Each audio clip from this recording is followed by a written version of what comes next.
لا حول ولا قوة إلا بالله العلي العظيم. أعوذ بالله من الشيطان اللعين الرجيم. بسم الله الرحمن الرحيم. رب اشرح لي صدري ويسر لي أمري واحلل عقدة من لساني يفقه قولي. الحمد لله الذي لم يتخذ صاحبة ولا ولدا ولم يكن له شريك في الملك ولم يكن له ولي من الذل وكبره تكبيرا. اللهم صل والصلاة والسلام والتحية والإكرام على الرسول النبي الأمي الذي أرسله بالحق بشيرا ونذيرا وداعيا إلى الله بإذنه وسراجا منيرا، سيدنا ومولانا أبي القاسم محمد وعلى أهل بيته الطيبين الطاهرين المعصومين المظلومين، واللعنة الدائمة الباقية على أعدائهم أجمعين من يوم ظلمهم إلى يوم الدين. عما بعد فقد بسم الله الرحمن الرحيم. قال رسول الله صلى الله عليه وآله وسلم: إنما بعثت لأتمم مكارم الأخلاق. صلوات بر محمد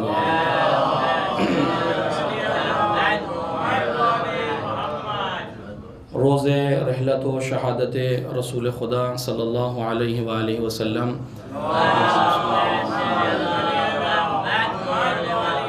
و شہادت سبت اکبر امام حسن مجتبی علیہ السلام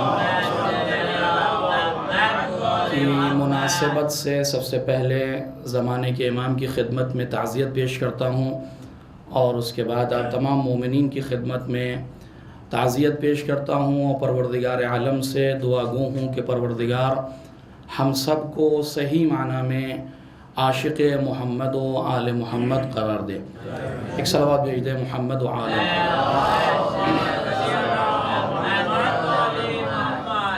آپ حضرات سے گزارش ہے کہ ایک مرتبہ سورہ حمد اور 3 مرتبہ سورہ توحید کی تلاوت فرما کر مرحوم و مغفور مولانا ابو القاسم صاحب قبلہ اور اسی طریقے سے مرحوم و مغفور مولانا شیخ صاحب کے نام سے جو مشہور تھے محمد محسن صاحب، محمد حسن صاحب قبلہ کو ایصال فرما دیں.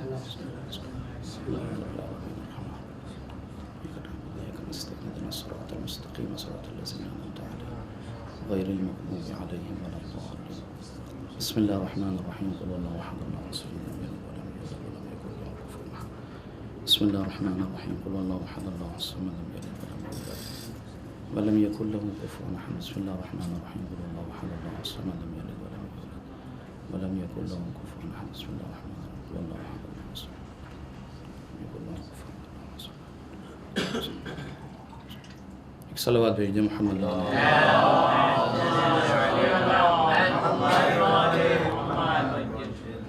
ظاہر ہے کہ روز وفات و شہادت اور یہ دونوں لفظ میں نے رسول اللہ کی ذات کے ساتھ عمدن استعمال کیا ہے، رحلت اور شہادت.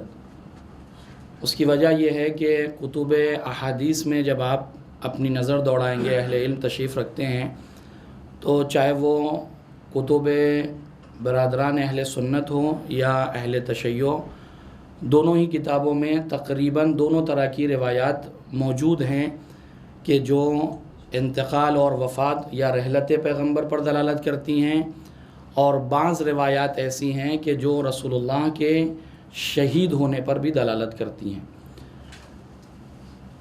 مثلا بعض روایات میں خیبر کا تذکرہ ہے کہ خیبر میں کسی گوشت میں یا بہرحال اس کے بعد پیغمبر کو ایک سلو پوائزن ٹائپ کا جسے کہا جائے زہر دیا گیا، جس کے اثر سے پیغمبر کی شہادت واقع ہوئی. الغرض شہادت ہو یا رحلت ہو، بہرحال عالم اسلام کے لیے ایک بہت بڑا صدمہ. اور اگر یہ کہوں کہ روز عاشور سے آج کا دن کم نہیں ہے تو غلط نہیں ہوگا، چونکہ ظاہر ہے کہ ہمارے عقائد میں توحید پروردگار عالم کے بعد اگر کسی ذات کا مرتبہ ہے تو وہ ختم الرسول حضرت محمد مصطفیٰ صلی اللہ علیہ وسلم لہٰذا یقیناً عالم اسلام کے لیے ایک المناک اور سوزناک منزل ہے، اور اسی کے ساتھ ساتھ ہمارے اور آپ کے دوسرے امام کی بھی شہادت کی تاریخ ہے، گرچہ آپ کی شہادت کی ایک اور تاریخ جو عراق کی سرزمین اور ایران کے بعض حصوں میں بہت زیادہ مشہور ہے، وہ ہے 7 صفر المظفر، کہ جسے ہمارے ہندوستان بر صغیر میں بسا اوقات اس روز ولادت امام موسیٰ کاظم علیہ السلام کے عنوان سے اللہم صلی علی جشن کا انعقاد ہوتا ہے، گرچہ میرا موضوع اس وقت وہ نہیں ہے، ورنہ میں اس کو آپ کی خدمت میں بیان کرتا کہ اس کی علت کیا ہے اور کیوں ایسا مرحلہ پیش ہے، اس کے پیچھے کیا سیاسی پہلو ہیں جس کی بنیاد پر ہمارے یہاں مثلاً 7 تاریخ کو جشن کا انعقاد اور عراق اور ایران میں تقریباً روز شہادت امام حسن مجتبیٰ کے عنوان سے مجالس کا انعقاد ہوتا ہے۔ فی الحال جو بھی میرے پاس اس وقت ہے، میں کوشش کروں گا کہ آپ کی خدمت میں کچھ اہم باتیں جو پیغمبر اسلام کی زندگی سے، خاص طور سے جس کلمے کو اور جس حدیث کو میں نے آپ کی خدمت میں سرنامہ کلام قرار دیا، بڑی مشہور و معروف حدیث ہے، اور اکثر و بیشتر آپ علماء سے، خطبہ سے اور جمعے کے خطبے میں بھی اکثر اوقات اس چیز کو مورد بحث قرار دیا جاتا ہے، اور وہ ہے پیغمبر کا یہ جملہ جہاں پیغمبر یہ فرما رہے ہیں انما بعثت لاتمم مکارم الاخلاق، کہ بے شک صرف اور صرف اللہ نے مجھے مبعوث کیا ہے، مجھے بھیجا ہے، مجھے یہ رسالت عطا کی ہے تاکہ میں مکارم اخلاق کو پایہ تکمیل تک پہنچا سکوں، میں اخلاقی جو بزرگ ہیں، اخلاقی جو ویلیوز ہیں، اخلاقی جو اقدار ہیں، انہیں پایہ تکمیل تک پہنچا سکوں۔ ظاہر ہے کہ سوال ذہنوں میں ہوتا ہے کہ آخر مکارم الاخلاق ہے کیا چیز، کہ جس کے لیے پیغمبر یہ جملہ کہہ رہے ہیں کہ مجھے بھیجا ہی اسی لیے گیا ہے تاکہ میں اخلاقی اقدار کو پایہ تکمیل تک پہنچا سکوں۔ اور ہم جب یہ گفتگو کر رہے ہیں تو یہ نظر میں ہونی چاہیے ہمارے بات کہ کہنے والی ذات ہے کون، جس کے لیے حدیث قدسی میں یہ جملہ ہے کہ لولاک لما خلقت الافلاق، پیغمبر اگر آپ کی ذات والا نہ ہوتی تو یہ کائنات خلق نہیں ہوتی، یعنی وجہ تخلیق کائنات حضرت محمد مصطفیٰ صلی اللہ علیہ وآلہ وسلم، اور وجہ تخلیق کائنات جب میں کہہ رہا ہوں تو اس کا مطلب یہ نہیں کہ کوئی ایک یا دو چیز پیغمبر کے صدقے میں نہیں، بلکہ پوری اس کائنات کا نظام، یہ پوری دنیا، نظام شمسی و قمری، یہ پوری جتنی چیزیں ہیں، حتیٰ کہ مخلوقات، یعنی الغرض اس دنیا کو آپ کہیں کہ یہ ساری چیزیں خلق ہو رہی کس کے صدقے میں؟ پیغمبر کے صدقے میں۔ اور پیغمبر کو پروردگار عالم نے سید الانبیاء قرار دیا، اگرچہ پیغمبر آخر میں آ رہے ہیں لیکن اس کے باوجود پیغمبر سید الانبیاء ہیں، یعنی یہ تمام چیزوں کو اپنی نگاہ میں رکھیں۔ اور اس کے بعد اب پیغمبر کا یہ جملہ کہ مجھے اس لیے بھیجا جا رہا ہے تاکہ میں اخلاقی ویلیوز کو پایہ تکمیل تک پہنچا سکوں، تو سوال ذہن میں ہونا چاہیے کہ آخر یہ مکارم الاخلاق ہے کیا چیز؟ مکارم الاخلاق جس کے لیے پیغمبر، وہ پیغمبر کہ جو وجہ تخلیق کائنات ہے، جو اس دنیا کے پیدا کرنے کا سبب بن رہا ہے، وہ آنے کے بعد یہ کہہ رہا ہے، وہ بھی 1,23,999 نبیوں کی محنت اور مشقت پوری ہو جانے کے بعد پیغمبر جب آ رہے ہیں تو پیغمبر یہ کہہ رہے ہیں کہ مجھے اس لیے مبعوث پر رسالت کیا گیا ہے تاکہ میں اخلاقی اقدار، اخلاقی ویلیوز کو پایہ تکمیل تک پہنچا دوں۔ تو اس کا مطلب یہ ہے کہ یہ اخلاقی اقدار، یہ اخلاقی ویلیوز اتنی زیادہ امپورٹنٹ اور اتنی زیادہ اہم ہے کہ پیغمبر اسلام اسے اپنے بھیجے جانے کا مقصد قرار دے رہے ہیں۔ تو ظاہر ہے کہ ہمیں بھی دیکھنا ہوگا کہ آخر یہ مکارم الاخلاق ہے کیا چیز، وہ اخلاقی اقدار ہے کیا چیز۔ اور جب یہ اخلاق کا لفظ، بہرحال آپ مستقل سنتے رہتے ہیں کہ با اخلاق بنیے، معدب بنیے، مہذب بنیے، با اخلاق ہوئیے، اخلاقی ضروری ہے، اخلاق بہت زیادہ انسان کے لیے ضروری ہے۔ تو اخلاق کے لیے علماء اخلاق بیان کرتے ہیں کہ یہ اخلاق کا لفظ جو ہے وہ دو چیزوں سے ممکن ہے کہ مشتق ہو، یا خلق یا خلق۔ خلق کا مطلب ہوتا ہے ظاہری، یہ ہماری جو باڈی ہے اس کا مطلب ہوتا ہے خلق، یعنی جتنی بھی چیزیں، یہ ہاتھ پیر، یہ آنکھیں، یہ ساری چیزیں خلق میں شمار ہوتی ہیں۔ خلق یعنی ہماری درون، یعنی ہماری جو اندرونی، جو ہماری روح کی جو اقدار اور جو صفات اور خصلتیں ہیں، اسے کہا جاتا ہے خلق، اور اسی خلق کی جمع ہے اخلاق. یعنی جو ہماری باڈی کے اندر یہ جو روح ہے، جو اس جسم کے مقابلے میں واقعاً اہمیت کی حامل ہے، جس کی طرف ہماری توجہ بہت کم ہوتی ہے، یا لفظوں کو بدل کے کہوں کہ ظاہر ہے کہ ہم اپنے جسم کے رکھ رکھاؤ کو زیادہ اہمیت دیتے ہیں. اور ایسا نہیں کہ اسلام نے منع کیا ہو، اسلام نے کئی بار یہ نہیں کہا کہ آپ صرف اپنے روح کی فکر کریے، اپنے ظاہر جسم کی فکر نہیں کریے، بلکہ اس پر بھی بہت زیادہ تاکید کی ہے اسلام نے کہ اپنے ظاہری رکھ رکھاؤ، اپنی ساری چیزوں کو مینٹین رکھو، اپنے آپ کو جمیل بنا کر رکھو. ایسا نہ ہو کہ تمہارے بال بکھرے ہوں، داڑھی کہیں جا رہی ہو، تمہارے لباس کہیں جا رہے ہوں. نہیں، اپنے ظاہری رکھ رکھاؤ پر بھی اسلام نے بہت زیادہ توجہ دی ہے. لیکن اس سے زیادہ توجہ اسلام یہ کہتا ہے کہ تمہاری اپنی روح پر ہونا چاہیے، جس کے لیے امام سجاد علیہ الصلاۃ والسلام، اللہم صلی علی محمد، آپ صحیفہ سجادیہ کی دعا نمبر 7 جب اٹھائیں گے تو وہاں پر امام سجاد نے اس روح کے تقریباً 44 دشمنوں کے نام لیے ہیں، کہ جو ہماری روح میں جو برائیاں، جو 44 دشمن ہمارے اس روح میں موجود ہے، جس کی طرف شاید ہماری توجہ کم ہوتی ہے، چاہے وہ تکبر ہو، جو ساری چیزیں جو اخلاقی امراض ہمارے وجود میں ہیں. ظاہر ہے کہ ہماری باڈی میں کوئی تھوڑی سی بھی خروش لگ جائے تو ہم خروش لگتے ہی ہم جو ہے وہ اس کی فکر میں لگ جاتے ہیں کہ اسے سدھارا جائے، اسے معالجے کی ضرورت ہے، اسے علاج کی ضرورت ہے. لیکن کیا واقعاً جتنا ہم اپنی باڈی کو سنوارنے اور سجانے میں لگے ہوئے، کیا اتنا زیادہ ہم اپنی روح کی فکر میں بھی ہیں کہ ہماری روح اگر ڈیمیج ہو گئی تو اسے کیسے سجایا جائے، اسے کیسے سدھارا جائے، اس کا کیا علاج رکھا گیا ہے. لہٰذا اب یہ چیز مکارم الاخلاق میں گفتگو کر رہا تھا کہ مکارم الاخلاق ہے کیا چیز.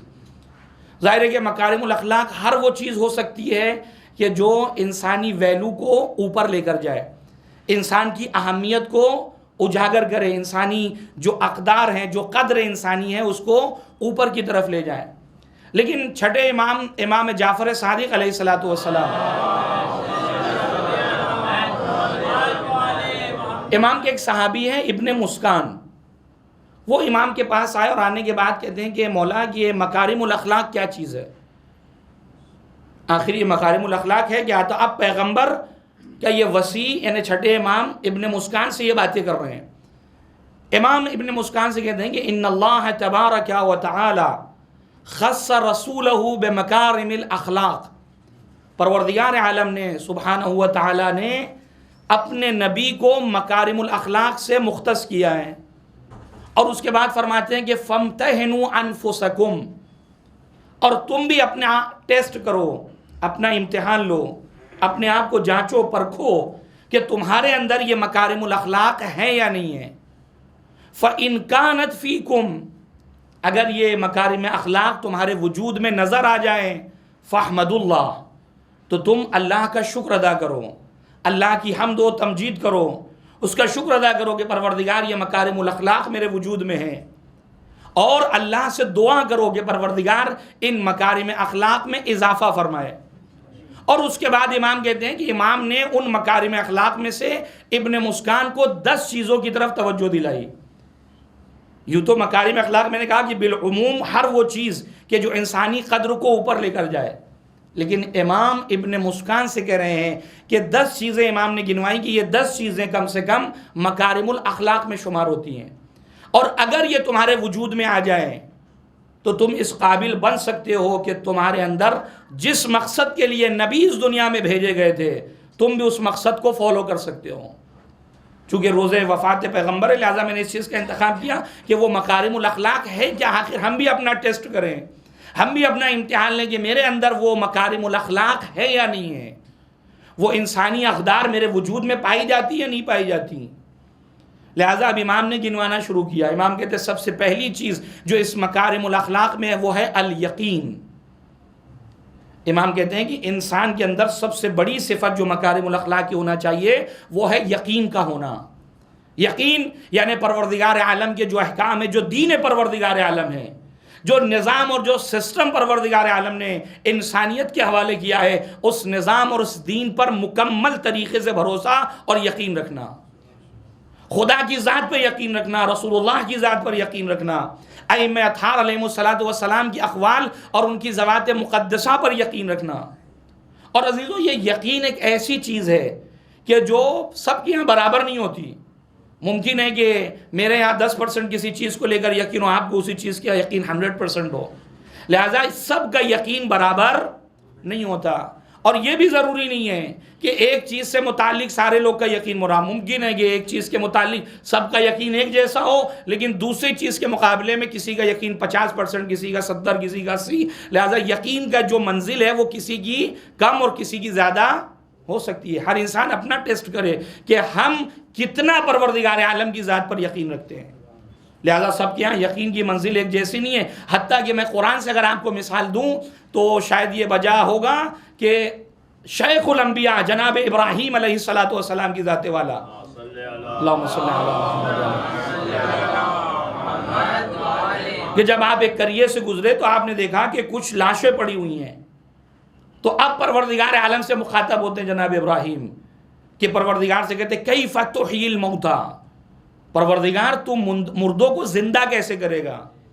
ادھر سے آواز پروردگار ہے اولم تؤمن، اے ابراہیم کیا تمہیں یقین نہیں ہے کہ ہم مردوں کو زندہ کرنے والے ہیں؟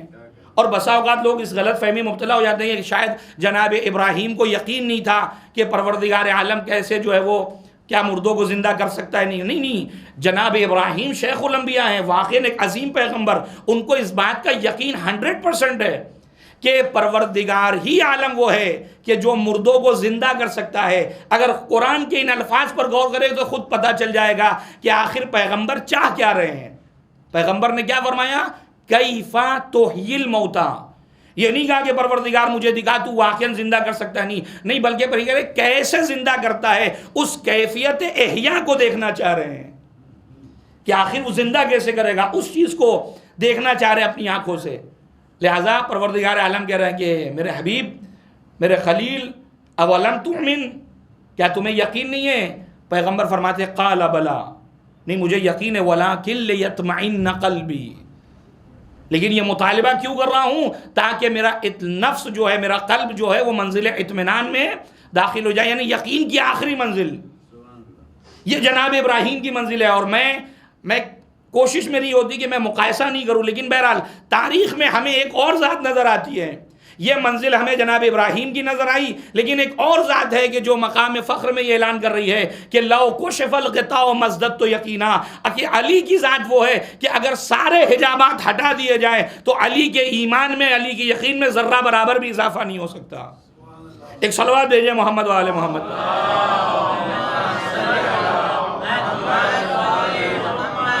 لہذا یقین ایک بہت عظیم نعمت ہے، اور یاد رکھیں کہ جتنا انسان کا یقین خدا کی ذات پر بڑھتا چلا جائے گا، اتنا پروردگار سے متعلق اس کا حسن ظن بڑھتا چلا جائے گا۔ جو روایات میں مطلوب ہے ہم سے کہ اپنے پروردگار سے متعلق حسن ظن رکھو، کبھی تمہارے زبان پر یہ شکوہ نہ ہے کہ پروردگار عالم آخر میرا ہی گھر کیوں تجھے نظر آیا، مجھے کیوں بیماری، میرے یہاں پرابلمز، یہ ساری چیزیں نہیں۔ یہ شکوے شکایت کب ہوتی ہیں؟ جب یقین کی منزل میں کمی واقع ہو جاتی ہے۔ اگر یقین بلندی پر ہو تو خدا کے ہر فعل میں انسان کو سوائے حسن کے کبھی کوئی نقص اور کمی نظر نہیں آئے گی۔ اور میں آپ کو ایک مثال دوں، ایک عالم دین کی، مرحوم علامہ جوادی تا بصرہ، خدا ان کی مغفرت فرمائے، ان کے درجات کو بلند فرمائے، وہ اپنا واقعہ بیان کر رہے تھے کہ میں اپنے دوستوں کے ساتھ نماز صبح کے بعد مسجد میں بیٹھا ہوا تھا، اور لکھنؤ میں ایک پروگرام تھا ان کا، لیکن وہ کشمکش کے شکار تھے کہ جاؤں یا نہیں جاؤں۔ بہرحال تو انہوں نے اپنے دوستوں کے سامنے، جو مومنین بیٹھے ہوئے تھے ان کے سامنے استخارہ کیا کہ جاؤں یا نہیں جاؤں، اور استخارہ بہت بہتر آیا۔ تو کہتے ہیں وہ فوراً اٹھے، اور اٹھنے کے بعد انہوں نے اپنا سامان سفر باندھا، اور لکھنؤ الہ آباد سے تقریباً 200 کلومیٹر کے فاصلے پر ہے، اور ایک ٹرین وہاں صبح 6 بجے جاتی ہے عام طور سے، نماز صبح کے بعد جو لوگ لکھنؤ جانا چاہتے ہیں تو اس ٹرین کو پکڑتے ہیں عام طور سے۔ تو وہ بہرحال وقت نزدیک تھا اور پہنچے، اور جانے کے بعد وہ مومنین جو آپ سے گفتگو تھے، محو گفتگو تھے، انہوں نے دیکھا کہ تھوڑی دیر کے بعد علامہ جوادی جو ہے وہ دوبارہ جس دروازے سے گئے تھے اسی دروازے سے بیگ لیے واپس چلے آ رہے ہیں۔ تو مومنین نے پوچھا خیریت؟ تو حضور آپ تو گئے تھے، کہنے لگے میں پہنچا تو لیکن تھوڑی سی تاخیر ہو گئی اور ٹرین مس ہو گئی، ٹرین چھوٹ گئی میری۔ تو کسی مومن بھائی نے انہوں نے کہا کہ آغا آپ نے تو باقاعدہ استخارہ کیا تھا اور استخارہ بھی بہتر آیا تھا، تو یہ ٹرین کیسے آخر چھوٹ گئی؟ دیکھیں ایمان اور یقین کی منزل دیکھیں، ایک عالم جو واقعاً جب عالم اپنی نگاہوں سے خدا کی ذات پر کس قدر بھروسہ رکھتا ہے، تو انہوں نے بڑا حسین جواب دیا، کہا تمہیں کیا پتا کہ استخارہ کس لیے آیا تھا؟ مجھے تو یقین ہے کہ استخارہ کیوں آیا تھا۔ کہا کیوں؟ کہا چونکہ میرے جیب میں 2 رکشے والوں کی روزی رکھی ہوئی تھی، لہذا استخارہ آیا کہ میں باہر نکلوں، جاتے وقت بھی رکشے والے کو پیسے دوں اور واپسی میں بھی رکشے والے کو پیسہ دوں۔ میں تو یہ سوچ کر آیا ہوں کہ اللہ نے 2 لوگوں کی روزی میرے جیب میں رکھی تھی، اس لیے یہ استخارہ بہتر آیا۔ دیکھ رہے ہیں آپ، یعنی وہ ٹرین چھوٹنے میں اس زحمت اور مشقت میں بھی ایک حسن تلاش کر رہے ہیں کہ پروردگار عالم کبھی اپنے بندوں کے لیے سوائے خیر اور خوبی کے کچھ چاہتا ہی نہیں ہے۔ اور اگر میں اور اس سے بہترین مثال دوں آپ کو تو جناب زینب اولیاء مقام کی آپ کے سامنے مثال ہے کہ کربلا کا اتنا عظیم واقعہ جہاں شہادتوں پہ شہادتیں ہیں اور ایسی شہادتیں کہ خدا کی قسم اگر حسین جیسی شخصیت کو کوئی راہ خدا میں قربان کر دے تو کتنی بڑی مصیبت ہونی چاہیے، لیکن جب ظالم نے جناب زینب اولیاء مقام کی خدمت میں وہ باتیں عرض کی اور کہا کہ دیکھا تمہیں اللہ نے کیسے ذلیل کیا، یہ ساری چیزیں، تو جناب زینب نے کیا جواب دیا تھا؟ ما رأیت الا جمیلا، میں نے کربلا میں سوائے حسن پروردگار عالم کی کوئی چیز دیکھی ہی نہیں ہے۔ دیکھ رہے، یہ ہے یقین کی منزل کہ اپنے پروردگار پر اتنا یقین و بھروسہ ہو کہ اتنی عظیم شہادتیں دینے کے باوجود جناب زینب کا یقین ہے جس میں کوئی کمی نہیں آ رہی ہے، بلکہ حسن پروردگار، جمال پروردگار دیکھ رہی ہیں کہ ما رأیت الا جمیلا، کربلا میں سوائے جمال پروردگار کے زینب نے کچھ دیکھا ہی نہیں۔ ایک صلوات بھیجے محمد وآل محمد۔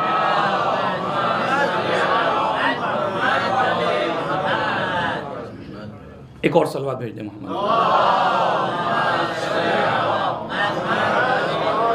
یہ ہے یقین کی منزل کہ جتنا پروردگار عالم کی ذات پر یقین بڑھتا جائے گا اتنی زندگی ہماری آسان سے آسان تر ہوتی چلی جائے گی۔ مشکل یہ ہے کہ ہم مضطرب ہیں، بے چین ہیں۔ جس طریقے کا یقین ہونا چاہیے خدا کی ذات پر، اس یقین کی منزل پر نہیں ہے ہم، ورنہ بہت سے پرابلمز جو زندگی میں آ رہے ہیں یا ہم کریٹ کر رہے ہیں خود، وہ خود بخود دور ہو چلے جائیں گے۔ وقت نہیں کہ میں اس کے اور زیادہ وضاحت کروں۔ دوسری چیز جو امام علیہ السلام فرماتے ہیں کہ مکارم الاخلاق میں سے فرماتے والقناعہ، دوسری چیز کیا ہے مکارم الاخلاق میں؟ قناعت۔ قناعت کسے کہتے ہیں؟ قناعت کہتے ہیں کہ جتنا اللہ نے دیا ہے اس پر راضی رہنا۔ اور راضی رہنے کا مطلب یہ نہیں کہ جتنا دے دیا بس خاموشی سے بیٹھ جائے، نہیں، تلاش و کوشش جاری رکھیے، لیکن اس تلاش و کوشش میں اطمینان نفس رکھیے، اللہ کی اس عطا کردہ پر خوش رہیے۔ آج دیکھیں کہ ساری پرابلمز کیوں آتی ہیں؟ کیوں؟ وجہ یہ ہے کہ ہم قانے نہیں ہیں، ہمارے اندر قناعت کی دولت ختم ہوتی چلی جا رہی ہے، ہمارے اندر سکون۔ آپ دیکھیں کل بزرگوں کی زندگی اٹھا کر دیکھیں کہ جہاں واقعاً جو آج فیسلٹیز ہمارے پاس ہے وہ نہیں تھی ان کے پاس، لیکن اس کے باوجود قناعت کی دولت تھی، جتنا اللہ دیتا تھا اس پر راضی تھے، شکر کرتے تھے۔ لیکن آج ہمارے گھروں میں کیا نہیں ہے آپ بتائیے؟ عیش و عشرت کا ہر سامان ہمارے گھر میں موجود ہے، لیکن اس کے باوجود پھر بھی یہ ہے کہ اور ابھی مکمل نہیں، ابھی اطمینان نفس نہیں حاصل ہو رہا ہے۔ کیوں؟ اس لیے کہ قانے نہیں ہیں، قناعت نہیں ہے۔ اور اگر میں قرآن کی وہ آیت آپ کی خدمت میں پیش کروں کہ جہاں قرآن کہتا ہے کہ من عمل صالحا من ذکر او انثى وهو مؤمن فلنحيينه حیاتا طیبہ، کہ جو مومن و مومنہ ایمان کی قید کے ساتھ عمل صالح کرے گا تو ہم اسے حیات طیبہ دیں گے۔ حیات طیبہ یعنی پاک و پاکیزہ لائف۔ یہ کیا ہے؟ حیات طیبہ کا مطلب کیا ہے؟ امام حضرت علی علیہ السلام اللہم صلی اللہ سے کسی نے پوچھا مولا یہ حیات طیبہ کیا ہے؟ امام کہتے ہیں ہے القناعہ۔ حیات طیبہ یعنی قناعت، یعنی خدا کی عطا کردہ چیزوں پر راضی رہنا۔ زندگی میں اس رضاعت کا اعلان کرو، یہ نہ ہو کہ بے چینی کا شکار ہو۔ یہ وجہ ہے کہ جو بزرگان فرماتے ہیں کہ اپنی لائف اسٹائل میں ہمیشہ نیچے کی طرف دیکھو، جتنا تم اوپر والوں کی طرف دیکھو گے اتنی زندگی تمہاری بے چینی اور مضطرب کے اور اضطراب کے عالم میں گزرے گی۔ لیکن جب نیچے نگاہ ہوگی تو تمہیں خدا کی اس نعمت کا اندازہ ہوگا جس نعمت میں تم غرق ہو۔ کہ نہ جانے کتنے جن کے پاس کھانے کو نہیں، اللہ نے تمہیں بہترین کھانا نصیب کیا، نہ جانے کتنے جن کو رہنے کے لیے گھر نہیں ہے، تمہیں عالیشان گھر دیا ہے، نہ جانے کتنے جن کے پاس سواری نہیں ہے، اللہ نے تمہیں بہترین سواری دی ہے۔ اور جب لائف اسٹائل ایسی ہو جائے گی کہ نیچوں کی طرف نگاہ رکھو گے تو خود بخود تم اپنی زندگی سے قانے ہو جاؤ گے، اور جب قناعت کی دولت آئے گی تو خود بخود اطمینان نفس لے کر آئے گی۔ ایک صلوات بھیجئے محمد و آل محمد۔ لہذا فرمایا مکارم الاخلاق میں دوسری چیز ہے قناعت، تیسری چیز فرمایا وہ صبر۔ مکارم الاخلاق میں تیسری چیز کا نام ہے صبر۔ صبر یعنی مصائب و آلام، مشکلات، بیماری، یہ ساری چیزیں۔ اور عزیز یاد رکھیے بسا اوقات بعض لوگ یہ تصور کرتے ہیں کہ یہ مصائب، یہ آلام، یہ پرابلمز، یہ بیماریاں، یہ ساری چیزیں ختم ہو جانی چاہیے۔ عزیز ایک جملہ یاد رکھیے گا، شاید کسی آپ کے ذہن کے گوشے میں اگر رہ جائے تو مجلس شاید کامیاب رہے، کہ یہ جتنی بھی چیزیں ہیں یہ اگر ہم سوچ رہے ہیں تو یہ ہماری فکر غلط ہے۔ دنیا از ایکول ٹو پرابلمس۔ اگر آپ دنیا میں ہیں تو یہ مت سوچیں گے یہاں پرابلمس نہیں آئیں گی، یہاں بیماریاں نہیں آئیں گی، یا مشکلات کا سامنا نہیں ہے۔ نہیں، آپ کو یہ ساری چیزیں فیس کرنا ہے۔ جہاں فیس نہیں کرنا وہ ہے جنت، جہاں کچھ بھی نہیں ہے، جہاں عیش و آرام ہے، ساری بیماریاں، آزاریاں سب کچھ ختم ہو جائیں گی۔ تو آپ کو دنیا میں اس لیے نہیں بھیجا گیا کہ آپ کو عیش و عشرت کی زندگی، نہیں عزیزو، جب دنیا ہے تو دنیا میں یہ ساری چیزیں بھی آپ کی لائف کے ساتھ جڑی ہوئی ہیں۔ یہی وجہ ہے کہ مولا کائنات ایک جگہ سے گزرے، آپ نے دیکھا کہ ایک انسان دنیا کی برائی کر رہا ہے، امام نے اسے سمجھایا، کہا یہ دعا مت کر کے پروردگار یہ چیزیں ختم کر دے، بیماری ختم کر دے، چیزیں ختم کر دے، نہیں، جب دنیا ہے تو یہ ساری چیزیں بھی اس کے ساتھ میں ہیں، بلکہ پروردگار عالم کی بارگاہ میں یہ دعا کر کہ پروردگار جب یہ ساری چیزیں ہیں تو جب میں اس میں مبتلا ہو جاؤں، جب ان کا میں سامنا کروں تو مجھے اس امتحان سے کامیاب اور کامران واپس کروانا۔ یہ دعا کر کے من مضلات الفتن کہ پروردگار ان امتحانات میں جو پریشانیاں ہیں، جو امتحان میں جو ثواب تو نے رکھا ہے، اس ثواب کو میں حاصل کر سکوں۔ ورنہ دنیا میں رہ کر یہ دعا کرنا کہ بیماری کو اٹھا لے تو یہ ممکن نہیں، یہ دنیا سے بیماری ختم ہو جائے، نہیں۔ ہاں دعا کرنی ہے آپ کو کہ پروردگار مجھے شفا عطا فرمائے، لیکن یہ دعا کر کے دنیا سے بیماری ختم ہو جائے، پرابلمس ہی ختم ہو جائے تو یہ ممکن نہیں ہے۔ اللہ نے چیزیں رکھی اسی لیے تاکہ آپ اس کا سامنا کریں، اور سامنا کرنے کے بعد اپنی ویلو اور اپنی اہمیت کو بتائیں کہ پروردگار جس مقصد کے لیے تو نے بھیجا تھا میں اس مقصد میں کامیاب ہو رہا ہوں۔ ایک صلوات بھیجیں محمد و آل محمد۔ لہذا صبر بہت زیادہ ضروری ہے، اور اس مرحلے میں بھی بہت سے آپ دیکھیں گے کہ جب مشکلات کا سامنا ہوتا ہے تو شکوے شکایات بہرحال لبوں پر آ جاتے ہیں، اور بعض مومنین وہ ہیں جو صبر سے کام لیتے ہیں، لیکن اس صبر کے مقام پر بھی کچھ ایسی ذوات بھی ہم نے دنیا میں دیکھی کہ مصیبت کے موقع پر بھی وہ صبر نہیں بلکہ شکر پروردگار عالم کرتے نظر آ رہے ہیں۔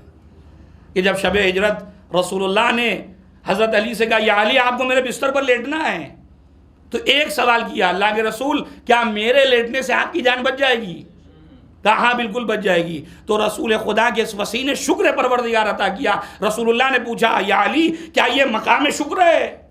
یہ تو میں تمہیں موت کی دعوت دے رہا ہوں، تمہیں تو یہ کہنا چاہیے کہ میں صبر کروں گا، لیکن مولا کائنات کیا کہتے ہیں؟ مولا کائنات کہتے ہیں کہ شکر پروردگار، یعنی ذات علی یہ بتانا چاہ رہی ہے کہ اللہ کی طرف سے جو مصیبتیں بھی آ رہی ہیں وہ ہمارے لیے صبر کا مقام نہیں بلکہ شکر کا مقام رکھتی ہے۔ اور یہی وجہ ہے کہ کربلا کے میدان میں جا بجا آپ کو یہ چیزیں نظر آئیں گی کہ ساری قربانیاں دینے کے باوجود دست بدعا ہے معصومین کہ پروردگار ہماری اس قلیل ہدیے کو قبول فرما لے۔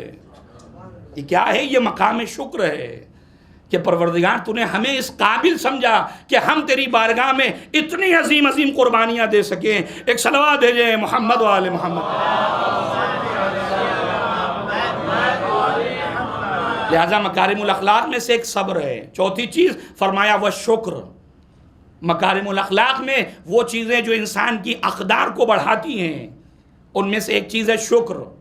شکر یعنی پروردگار عالم کا ہر حال میں شکر ادا کرنا۔ قرآن کہتا ہے لَإِن شَكَرْتُمْ لَأَزِيدَنَّكُمْ، اگر تم ہمارا شکریہ ادا کرو گے تو ہم اس میں اضافہ کریں گے۔ اور یہ شکریہ کب ہمیں احساس ہوگا؟ جب ہم اللہ کی نعمتوں کی طرف توجہ دیں۔ ظاہر ہے کہ نوجوان یہاں تشریف رکھتے ہیں، ہماری عقل تو اس بات کا تقاضا کرتی ہے کہ اگر ہماری مصیبت میں کسی نے 1000 روپے بھی دے کر ہماری مدد کر دی تو اس وقت بھی شکر ادا کرتے ہیں جب پوری لائف میں جہاں جہاں وہ ملتا ہے اس کا شکریہ ادا کرتے ہیں، لوگوں سے بھی کہتے ہیں کہ صاحب انہوں نے ہمارا مثلا فلاں مصیبت میں ساتھ دیا تھا. کوئی پوچھے صاحب آپ شکریہ کیوں ادا کر رہے ہیں؟ کہتے ہیں عقل کا تقاضا ہے. عقل یہ کہتی ہے کہ اگر کسی نے آپ کا ساتھ دیا ہے تو اس کا شکر ادا کریے. خوب اگر کوئی تھوڑی دیر کے لیے، کچھ دیر کے لیے آپ سے مصیبت کو ٹال دے، تھوڑی دیر کے لیے آپ کی مدد کر دے، تو عقل یہ کہتی ہے اس کا شکریہ ادا کرنا چاہیے. تو جس پروردگار عالم نے اتنی نعمتیں آپ کو دے رکھی ہیں کہ قرآن کہتا ہے ان تعدوا نعمت اللہ لا تحصوها، اگر اللہ کی نعمتوں کو شمار بھی کرنا چاہو گے تو شمار نہیں کر سکتے.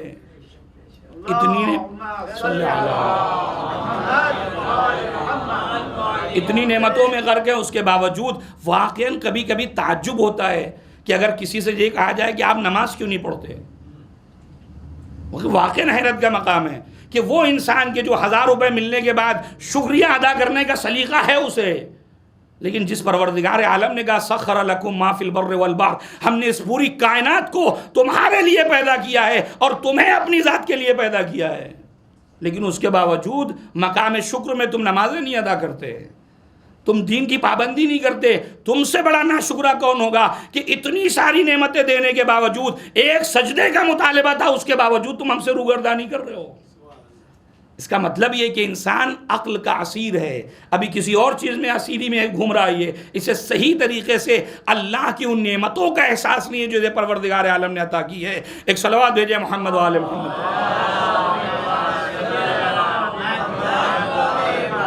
4 چیزیں ہوں. اس کے بعد فرمایا والحلم، مکارم الاخلاق میں سے حلم یعنی بردباری، تحمل، برداشت، اسے کہا جائے حلم. اور خاص طور سے اہل علم کے لیے حلم کا ہونا بہت ضروری ہے. کیوں؟ اس لیے کہ اگر علم صرف ہو، حلم نہ ہو تو دنیا میں تباہ کاری آ سکتی ہے، دنیا میں بربادی کا سبب بن سکتا ہے یہ علم. لیکن اگر علم کے ساتھ حلم آ جائے تو سوائے فائدے کے اور کوئی چیز نظر نہیں آئے گی. اور یہ حلم و بردباری اگر واقعا دیکھنا ہے تو آج جن 2 معصوموں کی شہادت کی تاریخ ہے، ان دونوں معصوموں کی زندگی آپ اٹھا کر دیکھیں. ایک طرف پیغمبر کی زندگی ہے کہ وہ کوڑا پھینکنے والی پیغمبر پر کوڑا پھینک رہی ہے، لیکن پیغمبر اسی شان و شوکت کے ساتھ اسی راستے سے جا رہے ہیں. پیغمبر یہ کیا کر رہے ہیں آپ بھی کوڑا اٹھا کر؟ کہا نہیں، مجھے تمہیں نہیں پتا مجھے دنیا میں کس لیے بھیجا ہے، میں ایسا طبیب ہوں. پیغمبر کے لیے جو حدیثیں طبیب دوار بطب، ایک ایسا ڈاکٹر، ایک ایسا معالج جو اپنی طبابت، اپنی ڈسپنسری اپنے ساتھ لے کر چلتا ہے. اسے کسی مریض کی محتاجگی نہیں ہے کہ کوئی مریض آئے تو میں علاج کروں، نہیں، بلکہ وہ خود مریض کی تلاش میں ہے کہ اس سماج اور معاشرے میں جگہ جہاں مریض ہوں گے میں اپنے اخلاق کی چھینٹیں دے کر انہیں خواب غفلت سے بیدار کرتا رہوں گا. اور یہ وجہ ہے کہ کوڑا چونکہ اس کے دماغ میں تھا، لہذا پیغمبر نے کہا کوڑے کو کوڑے سے جواب دینا صحیح نہیں ہے، بلکہ حلم کا مظاہرہ کرنا پڑے گا، اخلاق کا مظاہرہ کرنا پڑے گا، تب جا کے اس کے ذہن میں جو کوڑا ہے وہ باہر نکلے گا. اور جب اخلاق کا مظاہرہ کیا تو آپ نے دیکھا کہ وہ کوڑا باہر نکلا اور پیغمبر کے ہاتھوں کو بوسہ دیا. بہرحال ساری چیزیں پیغمبر کے دست مبارک پر اسلام کو قبول کیا، وہ ساری چیزیں. اور اسی کے مقابلے میں امام حسن مجتبی علیہ الصلوۃ والسلام صلی علی محمد، کہ جب وہ کارخانہ بنی امیہ کی ایک پیداوار جب وہ آیا، اور آنے کے بعد چونکہ بہرحال جہالت ایک ایسی چیز ہے جس جہالت کی بنیاد پر سب پر حکومت کی جا سکتی ہے. اگر جہالت لوگوں سے نکل جائے تو سارا مسئلہ ہی ختم ہو جائے.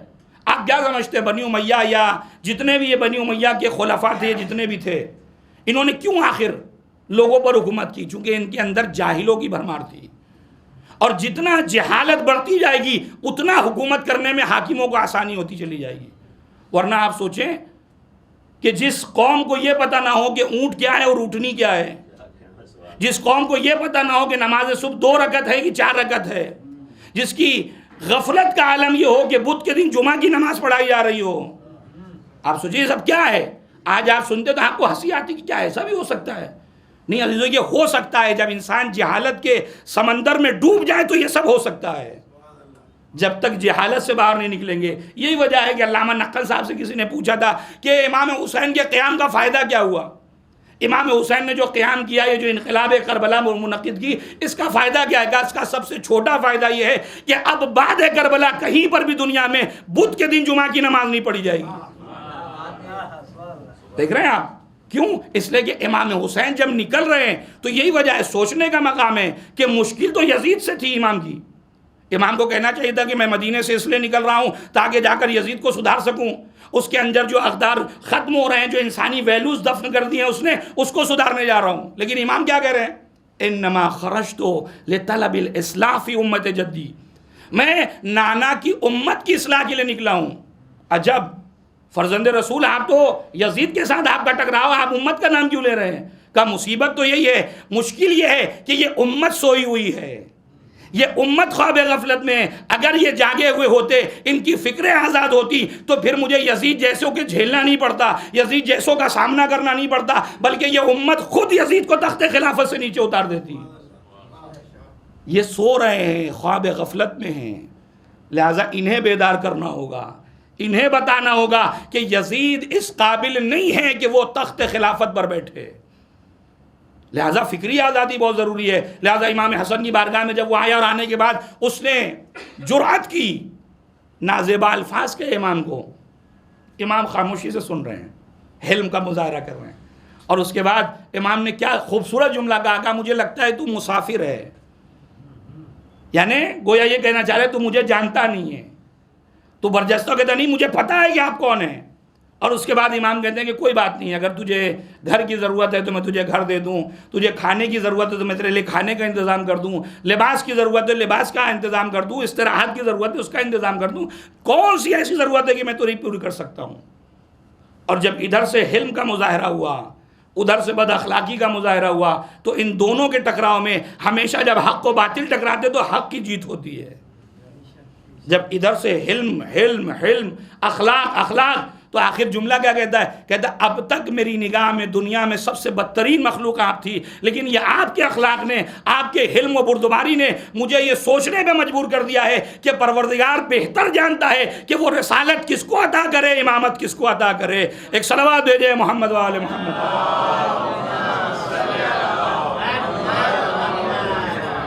اس سے بہتر صلوات بھیجے محمد.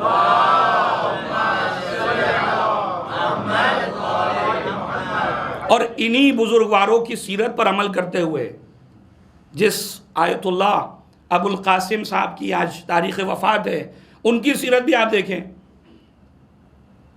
کہ جب، جیسا کہ میں نے سنا کہ بہرحال خوجہ مسجد کی جب بنیاد رکھی گئی اور وہ ایکٹیو تھے اس مرحلے میں کہ وہ تبلیغ دین کر رہے تھے، تو باقاعدہ وہاں بچوں کو تیار کیا جاتا تھا کہ کچھ بچے جو وہ ہاتھ ملانے کے آتے اور باقاعدہ بائٹ کرتے تھے، ہاتھ پر ہاتھ کاٹتے تھے ان کا، اور بسا اوقات ان کے اوپر کوڑے وغیرہ پھینکے جاتے تھے، لیکن اس کے باوجود حلم و بردباری کا مظاہرہ کر رہے ہیں. کیوں؟ اس لیے کہ سیرت رسول خدا نگاہوں کے سامنے ہے، سیرت امام حسن مجتبیٰ نگاہوں کے سامنے ہے.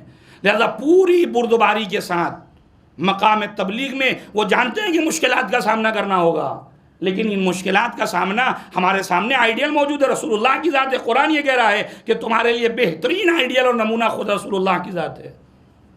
لہذا جب رسول اللہ نے سختیاں سہی تو ہمارے لیے تو اور آسان ہونا چاہیے. اس وقت تو بہرحال بہت زیادہ مشکلات تھے، پورا خطے عرب اور پورا مکہ ہی آپ کا دشمن تھا، یہاں تو چند دشمن ہیں. لہذا اس سیرت پر عمل کرتے ہوئے آپ نے تبلیغ دین کے فرائض کو انجام دیا اور سرزمین ممبئی میں نماز جمعہ کی بنیاد ڈالی. یقین وہ بہت بڑا کام ہے جسے واقعی مومنین کو یاد رکھنا چاہیے. ان علماء کی زحمتوں اور ریاضتوں کو یاد کرنا چاہیے جنہوں نے واقعاً کمال دین اور دین کی تکمیل کے خاطر، دین کو پہنچانے کے خاطر ہر طرح کی مصیبت کو برداشت کیا، لیکن دین سے کوئی سودا نہیں ہونے دیا. یعنی تبلیغ دین تو ہوگی، دین مبین اسلام کو لوگوں کے اذہان تک پہنچایا جائے گا، چاہے اس پہنچانے میں کتنی ہی مشکلات کا سامنا کرنا پڑے. اور اسی طریقے سے ان کے فرزند جسے آپ شیخ صاحب کے نام سے یاد کرتے ہیں، انہوں نے بھی اسی رفتار اور اسی سیرت پر عمل کرتے ہوئے، اور عجیب اتفاق دیکھیں آپ کہ رسول اللہ کی تاریخ شہادت آج اور نواسہ رسول کی تاریخ شہادت آج، اور اسی طریقے سے جناب ابو القاسم صاحب کی تاریخ وفات آج اور ان کے بیٹے کی بھی تاریخ وفات آج. یعنی ایک واقعاً ایک عجیب اتفاق ہے کہ جب دین کے خاطر انسان واقعاً اپنی ساری مصیبتوں کو بھلا کر صرف خدا اور کلمہ لا الہ الا اللہ کی بلندی کی خاطر آگے بڑھتا ہے، تو پروردگار عالم اسے واقعاً بہترین جزا سے یاد کرتا ہے. ان کو گزرے ہوئے 100 سال سے زیادہ ہو رہے, لیکن اس کے باوجود آج ان کا ذکر خیر ہونا بتا رہا ہے کہ کس خلوص کے ساتھ بندے نے کام کیا تھا کہ پروردگار آج بھی ان کا ذکر مومنین کی زبان پہ جاری رکھ رہا ہے. ایک صلوات بھیجیں محمد و آل محمد.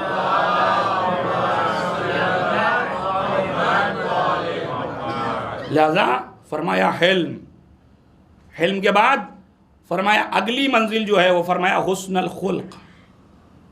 انسان کے اندر اخلاق ہونے چاہیے, وہ بھی بہترین اخلاق. اور علماء اخلاق اس کی بہت ہی سادہ مثال لیتے ہیں. کہتے ہیں فرض کریے ایک کوزہ مٹی کا ہو, ایک گلاس مٹی کا ہو, اس میں پانی بھرا ہوا ہو, اور اسی کے مقابلے میں ایک چاندی یا سونے کا گلاس ہو اور اس میں زہر ڈال دیا جائے. آپ کس گلاس کو اپنائیں گے؟ ہر آدمی کہے گا مولانا اس میں پوچھنے والی کون سی بات ہے. ظاہر ہے کہ وہ ٹھیک ہے مٹی کا, اس کی کوئی ویلیو نہیں ہے, لیکن اس کے اندر جو چیز ہے وہ انسان کو زندگی دے سکتی ہے, لہٰذا اسے اپنایا جائے گا.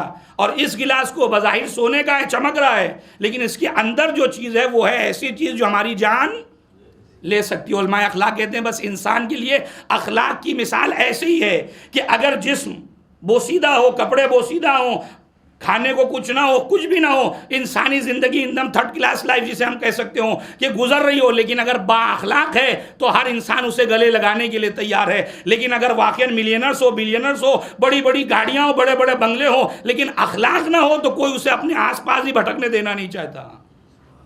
یہ اخلاق ہے جو انسان کی اہمیت کو اوپر لے کر جاتا ہے. ایک صلوات بھیجیں محمد و آل محمد.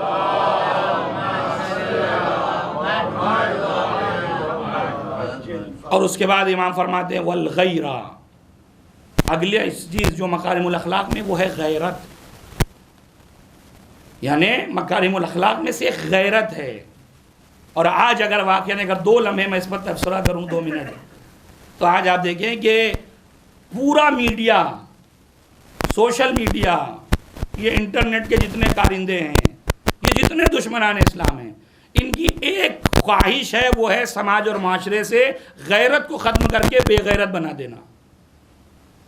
اور ایسا نہیں کہ وہ کامیاب نہیں ہو رہے, کافی حد تک کامیاب بھی ہو چکے ہیں.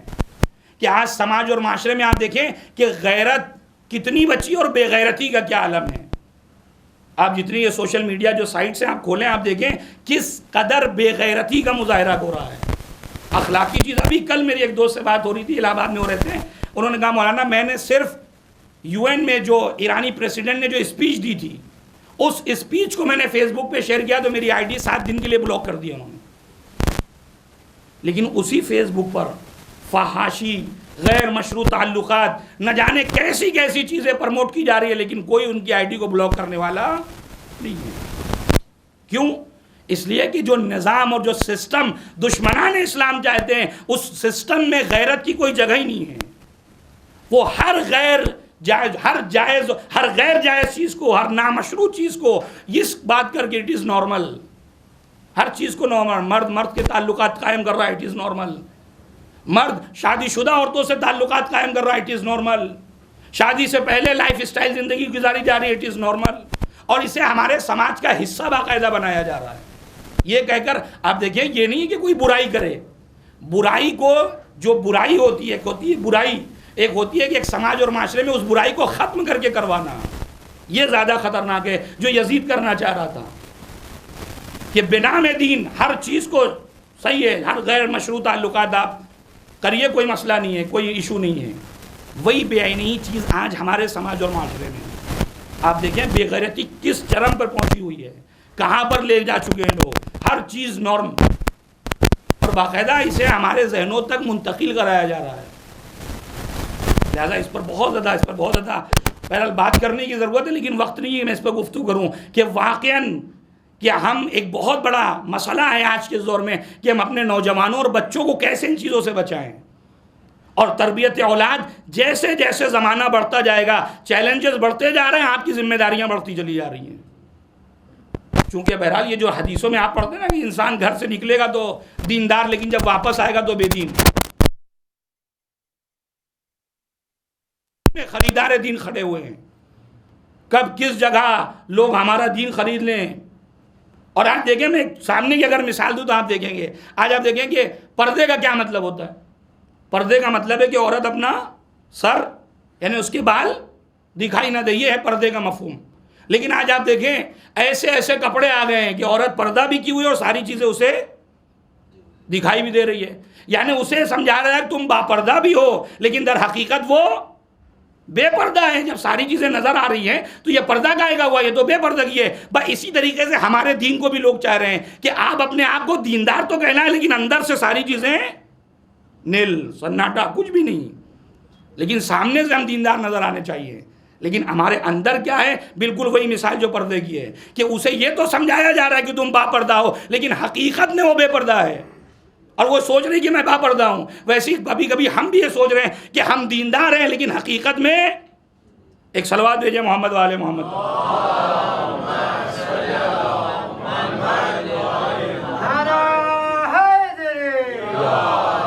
لہذا اس پر بہت زیادہ کام کرنے کی ضرورت ہے، وقت نہیں ہے، میں اپنے آخری منزل کی طرف آ گیا۔ اس کے بعد امام فرماتے ہیں وہ سخا، مکارم الاخلاق میں سے ایک سخاوت ہے۔ اللہ اور معصومین نے کنجوس انسان کی بڑی مذمت کی ہے، کہا یہ بخل، یہ کنجوسی، یہ مکارم الاخلاق میں سے نہیں ہے۔ حتیٰ کہ نہج البلاغہ آپ اٹھائیں گے تو امام نے کہا کہ ان کے ساتھ دوستی بھی مت کرو۔ کیوں؟ کہا اس لیے کہ اگر یہ تمہیں فائدہ بھی پہنچانا چاہیں گے تو وہ نقصان پہنچا دے گا۔ کیوں؟ اس لیے کہ کنجوسی تمہیں کسی طرف جانے نہیں دے گی۔ تم کار خیر کرو گے، تم کوئی اچھا کام کرنا چاہو گے، کہیں نہ کہیں بہرحال وہ صفت اس کی سامنے آئے گی اور تمہیں کنجوسی جو ہے وہ تمہیں کار خیر کرنے سے منع کر دے گا۔ لہٰذا باقاعدہ مذمت کی گئی ہے، اور میں نے کہا کہ یہ سارے جو مکارم الاخلاق ہے اس پر باقاعدہ تفصیل سے بحث کرنے کی ضرورت ہے۔ حتیٰ کہ سخاوت اتنی اہم ہے کہ امام سجاد نے جو خطبہ دربار یزید میں دیا ہے وہاں پر بھی امام نے جب گنوایا کہ مجھے 6 چیزیں عطا کی ہے، اس میں سے یہی کہا تھا العلم والحلم والسماحۃ، کہ ہمیں اللہ نے سخاوت دی ہے، ہمیں سخی بنایا ہے۔ اور ان کی سخاوت بہرحال آپ دیکھ رہے ہیں کہ اربعین میں الحمدللہ 2.25 کروڑ کا مجمع، اور اس مجمع میں کس طریقے سے سخاوت اہل بیت آپ کے سامنے نظر آ رہی ہے۔ یہ سخاوت اہل بیت دی تو اور کیا ہے کہ مومنین نام اہل بیت اطہار علیہ السلام پر ظاہر امام حسین علیہ السلام کے ہونے کی حیثیت سے اپنا سب کچھ قربان کرنے کے لیے تیار ہیں۔ یہ کیا ہے؟ یہ وہی سخاوت ہے جو اہل بیت کے اندر ہے اور ان کے بعد ان کے چاہنے والوں کے اندر بھی ہونی چاہیے۔ ایک صلوات بھیجے محمد والے محمد۔ اور اس کے بعد امام نے فرمایا والشجاعۃ والمروۃ، مکارم الاخلاق میں سے ایک شجاعت ہے۔ شجاعت کبھی کبھی اس کے بھی غلط معنی نکالے جاتے ہیں۔ شجاعت ہم کبھی کبھی اسے کہتے ہیں اس بہادر کو جو ہر جگہ لڑنے کے لیے تیار ہو۔ ہم کہتے ہیں کتنا بہادر انسان، دیکھیں بھائی کوئی بھی مسئلہ ہو تو بس ممبئی کی زبان میں کہیں گے وہ بھیڑنے کے لیے تیار ہے، ہر جگہ وہ بس کھڑا ہوا ہے، بس تلوار چاقو جو بھی نکلا وہ بس لڑنے کے لیے تیار ہے۔ عزیزو اس کا نام شجاعت نہیں ہے۔ اسلام نے جو شجاعت کا مفہوم دیا ہے، امام کہتے ہیں کہ وہ شجاعت کہلا سکتی ہے جو عقل و منطق کی تابع ہو، جو زمانے کے حساب سے چلے۔ اگر زمانے کا تقاضا عقل و منطق کا تقاضا یہ ہو کہ تلوار چلائی جائے تو تلوار کا چلانا شجاعت ہے، لیکن اگر عقل و منطق کا تقاضا ہو کہ تلوار رکھ لی جائے تو تلوار کا رکھنا جو ہے وہ شجاعت کہلائے گی۔ ورنہ جناب عباس علمدار علیہ السلام کی شجاعت پہ حرف آ جائے گا کہ آپ دیکھیں وہ اپنے آپ کو تابع بنائے ہوئے امام مظلوم کے، کہ امام نے کہا یہ کرنا ہے تو تلوار نکلی، امام نے کہا نہیں، تو کیا جب تلوار جیب میں رکھ لی تو جناب عباس شجاع نہیں رہے؟ کہا نہیں، شجاعت ہے۔ شجاعت کہتے ہی اسے کہ جب تلوار امام معصوم کی تابع ہو، نہ یہ کہ اپنی خواہشات کی، جس کی بہترین مثال آپ کو جناب مالک اشتر کی مثال ہے کہ 16 مہینے جو جنگ چلی، جنگ صفین، اس کے آخری مرحلے میں جناب مالک اشتر کھڑے ہوئے ہیں اور اس 16 مہینے کی جنگ کے فاتح بن جاتے جناب مالک اشتر۔ لیکن کیا ہوا؟ قاصد امام نے کہا جہاں پر ہو وہیں سے واپس۔ شاید مجھ جیسا کوئی انسان جوشیلا ہوتا تو کہتا ارے مولا کچھ تو سمجھیے، 16 مہینے سے لڑ رہا ہوں، مصیبت آلام یہ ساری چیزیں، بس اس کو ختم کرتا ہوں، جنگ فتح ہو جاتی اور آتا ہوں آپ کی خدمت میں۔ کچھ بھی نہیں کہا، آئے امام کی خدمت میں، اور آ کے بھی نہیں کہا کسی تاریخ کا کہ آ کے اعتراض کیا ہو کہ مولا کم سے کم آپ کو کچھ تو سوچنا چاہیے، معاذ اللہ کہ مطلب 16 مہینے سے لڑ رہے ہیں، مشکلات کا سامنا ہے، آپ نے منع کر دیا، میں اس کو ختم کر دیتا، ساری فتنہ اور سب کچھ ختم ہو جاتا۔ کچھ نہیں کہا۔ مالک یہ ایسا کیوں کیا آپ نے؟ کہ اگر میں امام کے حکم کا تابع نہ ہوتا تو وہ تمغہ جو علی میرے مرنے کے بعد مجھے دینے والے وہ نہ ملتا مجھے۔ کون سا تمغہ؟ جب جناب مالک کی شہادت کی خبر پہنچی ہے مولا کائنات کے پاس تو کیا فرمایا تھا؟ رحم اللہ، اللہ مالک پر رحمت نازل کرے کہ مالک میرے لیے ویسے ہی تھے جیسے میں رسول اللہ کے لیے تھا۔ دیکھ رہے ہیں، کوئی معمولی چیز نہیں ہے۔ آپ تاریخ اصحاب میں اٹھائیے، شاید ہی کسی کے لیے جملہ امام معصوم نے کہا ہو کہ مولا کائنات کے لیے جیسے میں رسول اللہ کے لیے تھا ویسے مالک میرے لیے تھے۔ کیوں؟ اس لیے کہ مکمل تابع، مکمل مطیع، کہیں پر بھی اطاعت میں کوئی کمی نہیں ہے۔ اور جس دن انسان کے اندر یہ صفات پیدا ہو جائے جو مکارم الاخلاق میں نے آپ کی خدمت میں ذکر کیے ہیں، تو یقین جانیے پھر ہمیں امام کی تلاش میں نہیں جانا پڑے گا، بلکہ خود امام وقت ہماری تلاش میں اور ہمارے سلام کا جواب دیتا نظر آئے گا۔ ایک صلوات بھیجیں محمد و آل محمد۔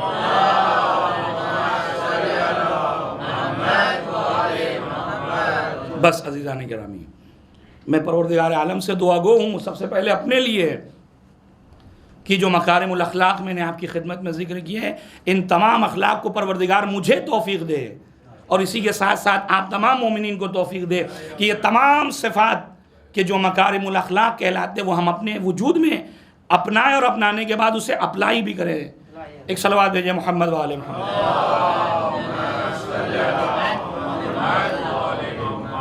بس عزیزان گرامی، روز وفات رسول خدا ہے، روز شہادت امام حسن مجتبی، یقیناً بڑا قیامت کا دن ہے، اور آج آپ کو صدیقہ طاہرہ کو دو لوگوں کی تعزیت پیش کرنی ہے، باپ کی بھی تعزیت دینی ہے اور بیٹے حسن مجتبی کی بھی تعزیت پیش کرنی ہے۔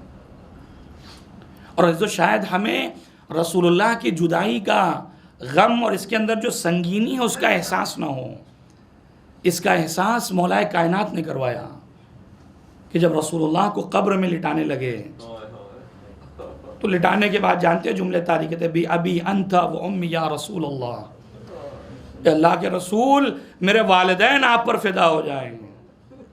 اور اس کے بعد جملہ ہے، فرماتے ہیں اللہ کے رسول آپ کے وجود مبارک کے جانے کے بعد وہ وحی کا سلسلہ جو جاری تھا وہ منقطع ہو گیا۔ اور اس کے بعد عجیب جملہ کہتے ہیں، اے اللہ کے رسول اگر آپ نے صبر کی تلقین نہ کی ہوتی تو علی آپ کے فراق میں اتنا روتا کہ علی کی آنکھوں کے آنسو ختم ہو جاتے۔ اور اس کے بعد ایک عجیب جملہ ہے، اس کے بعد فرماتے ہیں اللہ کے رسول آپ کے جانے کے بعد اب علی کا غم دائمی ہے، اب علی کا رنج دائمی ہے۔ اور عزیزو، یہی جملہ یا اس سے ملتا جلتا جملہ ہمیں رسول اللہ کی شہادت کے 75 یا 95 دن کے بعد قبر جناب زہرا پر یہی مرثیہ میرا مولا پھر پڑھتا ہوا نظر آیا، اے اللہ کے رسول وہ امانت جو آپ نے مجھے دی تھی اسے چھین لیا گیا، اب فاطمہ کے جانے کے بعد علی کا غم دائمی ہے، علی کا رنج دائمی ہے، اب یہ غم ہے جو علی کے ساتھ چلتا رہے گا۔ اجرکم اللہ۔ عزیزو، آج زمانے کا امام سوگوار ہے، اے زمانے کے امام ان مومنین سے تعزیت کو قبول کریے۔ یقیناً رسول اللہ کی شہادت، امام حسن مجتبی کی شہادت یقیناً بڑا سخت مرحلہ ہے۔ مجھے نہیں پتا زمانے کا امام رسول اللہ کی قبر پر ہے یا بقیع پہ بیٹھا اپنے جد مظلوم کی اس ٹوٹی ہوئی قبر پر بیٹھا گریا کر رہا ہے کہ اے میرے جد مظلوم، کاش کہ پروردگار عالم مجھے اذن دیتا تو میں ظہور فرما کر سب سے پہلا امر جو ہوتا وہ جنت البقیع کی تعمیر کا مسئلہ ہو۔ اجرکم اللہ۔ ہاں عزیزو میں نے ختم کیا اور ساتھ میں امام حسن مجتبی کی بھی شہادت ہے۔ آپ ذرا اس بہن کو بھی آ کر ذرا تعزیت دیجئے، وہ بہن جس نے 50 ہجری میں اپنے ایک بھائی کو اس عالم میں دیکھا کہ زہر سے بھائی تڑپ رہا ہے اور عالم یہ ہے کہ تشت میں جگر کے ٹکڑے نکل رہے ہیں۔ ایک منزل جناب زینب کے لیے یہ ہے اور دوسری منزل کربلا میں ہمیں نظر آئی کہ جب جناب زینب اولیاء مقام نے اس منظر کو بھی دیکھا جب امام حسین کو ادھر کے گھوڑے ادھر، ادھر کے گھوڑے ادھر، اور فرزند رسول کے جنازے کو گھوڑوں کی ٹاپوں سے پامال کر دیا۔ اجرکم علی اللہ۔ ہاں عزیزو، امام حسن مجتبیٰ کی وصیت کے مطابق امام نے وصیت کی تھی بھیا کہ جب میں اس دنیا سے چلا جاؤں تو میرے جنازے کو، میرے تابوت کو قبر میں یعنی جناب رسول خدا کی قبر کا طواف دینا اور اس کے بعد جنت البقیع میں دفن کرنا۔ لیجئے وصیت کے مطابق جب لے جایا گیا، ادھر سے کچھ لوگوں نے مزاحمت کی اور جنازے اور تابوت پر کچھ تیر آ کر لگ گئے، اور اس کے بعد بہرحال وہ ساری چیزوں کو چھوڑ کر ہوا کیا، جنت البقیع میں جا کر دفن کر دیا گیا۔ لیکن جب امام حسن اس دنیا سے جا رہے تھے اور امام حسین آئے اور بھائی کو اس منزل میں دیکھا، تاریخ کہتے ہیں امام حسین کی آنکھوں سے اشک روا ہے۔ امام حسن نے امام حسین کو روتا دیکھا، فرماتے بھیا آپ نہ روئیے، ارے یہ مصیبت تو کچھ بھی نہیں ہے، لا یوم کا یوم کا یا ابا عبداللہ، اے حسین، اے میرے بھیا، ارے آپ کے اوپر جو مصیبت پڑنے والی ہے وہ مصیبت ان مصیبتوں، میری مصیبت آپ کی مصیبت میں کوئی اہمیت نہیں رکھتی، آپ کا دن بڑا عظیم ہوگا۔ لیجئے جناب امام حسن کو دفن کر دیا گیا۔ اب امام حسین گھر تشریف لائے۔ علماء کو یہ روایت پڑھتے ہوئے سنا ہے کیا ہوا، امام حسین جب گھر میں تشریف لائے، اب جناب عباس کو ڈھونڈ رہے ہیں کہ میرا بھیا عباس نظر نہیں آتا۔ کیا دیکھا، جناب عباس 24 سالہ نوجوان اپنے سر کو اپنے زانوں میں ڈالے زارو قطار روتے جا رہے ہیں۔ امام جب قریب آئے، جناب عباس تعظیم کے کھڑے ہوئے اور ایک مرتبہ آنکھوں سے اشک جاری ہے۔ امام حسین نے کہا اے بھیا عباس، ارے آخر رونے کی وجہ کیا ہے؟ یقیناً حسن کا غم مجھے بھی ہے، لیکن یہ زارو قطار آنسو کیوں بہا رہے ہو؟ صبر کرو۔ ایک مرتبہ جناب عباس کہتے ہیں آقا، ارے وہ عباس کیسے صبر کرے جس کا عباس جیسا بھائی موجود ہو، اس کے تابوت پر تیروں کی بارش کر دی جائے۔ عباس صبر کرے تو کس طریقے سے کرے؟ میں ہاتھوں کو جوڑ کے کہوں گا اے مولا عباس، ارے صرف تابوت میں تیر لگا تھا تو آپ کی یہ کیفیت ہے، ذرا بعد عصر عاشور آئیے، حسین کا جنازہ ہے، گھوڑوں کی ٹاپوں سے فرزند رسول کا جنازہ پامال سمے اسپا کیا جا رہا ہے۔ زینب آواز دے رہی ہے ہائے میرا ماں جایا، کیا یہی حق تھا کہ فرزند رسول کے جنازے پر گھوڑے دوڑا دیے جائیں؟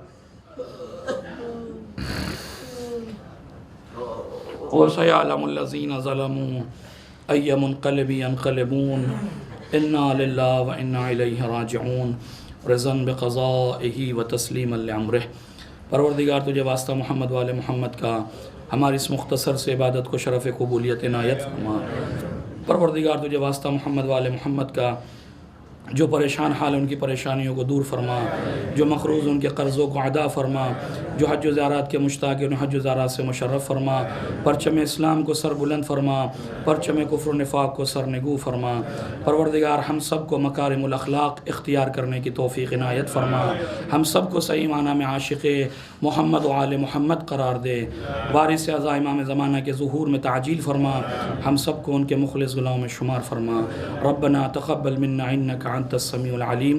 ایک مرتبہ سورہ حمد اور 3 مرتبہ سورہ توحید کی تلاوت فرما کر جملہ ارواح مومنین و مومنات بالخصوص آیت اللہ ابو القاسم صاحب، نیز آیت اللہ محمد حسن صاحب کی